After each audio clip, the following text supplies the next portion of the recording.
The bodies, sir? You know anything about the bodies, where they are, where they got to? The evidence is overwhelming. In fact, Nadia Bishop, in a radio program, I think GBN Radio, as far back as about 15 years ago, after 2 years of exhaustive investigation, said that the Americans have the bodies. The Americans Even Terry Marisho, no friend of mine, has made that clear more than once on GBN television. The fact of the matter is that the evidence is overwhelming. That the Americans have the bodies. They are playing games. You want to look into the camera? Yes, and they must stop playing games. They must stop playing games. The evidence is overwhelming. On that note, we close tonight's edition of the GBN One-on-One program.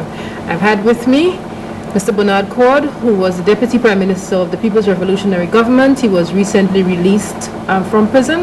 And Ms. Marcel Belma, we want to thank for having joined us. In the latter half of the program, her sister died, and she has given what I think is a very compelling story of forgiveness, where it begins, a long process it takes, but indeed it is possible. Mr. Coard, I thank you sincerely. Thank you. I know you've had a busy schedule, getting ready to move on to another chapter of your life, and it was difficult to render this interview. You did say that it was going to be a painful process, but I really say thank you sincerely. Can I add something? Definitely. Right. About the bodies and the Americans. Look, I want to say to the new administration in America that there will be embarrassment over denying it all the time, trying to put the blame on the 17, knowing full well you have it. But you in the new administration, you had no part in this.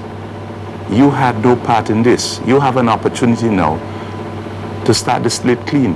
What happened in the Reagan administration, don't let that hold you back. Make the efforts. Come clean. Come clean. You go all over Vietnam, Korea, everywhere, searching for the remains of your soldiers in wars that were fought decades ago. Treat our people the same way. You are not to blame. You are not to blame. It happened by previous American administrations. You have an opportunity to, in fact, do the right thing. I'm asking you to do the right thing.